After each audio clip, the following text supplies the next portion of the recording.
Yadda saxlayın, hamının qəlbini əldə edə bilməyəcəksiniz. Adam var, özü öldür, xeyri yoxdur. Mən 5 nəfərin ürəyini əldə eləmək istəyirəm, başlayıram onlarla. Bu 5 nəfərin ürəyini əldə elədikcə 10 nəfər oradan sənə qarşı çıxır.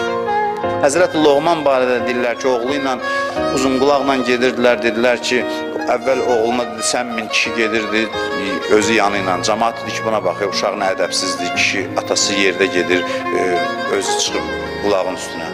Dedi, yaxşı, sən düş, mən minim. Mindi, uşaq yanı ilə gedir. Dedilər, bu kişiyə baxıyor, uşağa rəhm eləmir. Özü minib heyvana, uşaq qalıb gedir. Dedi, yaxşı, gəl ikimiz də minək. İkisi də mindi, dedilər, buna baxıyor, heyvana rəhm eləmirlər, ikisi də miniblər. Dedi, gəl heyvanı götürək çiynimizə. Dedilər, bunların ağlı yoxdur. Heyvanı çiynlərinə götürdülər. Yəni, bunu mən şəxsi həyatımda, ictimai həyatımda təcrübə eləmişəm, özüm.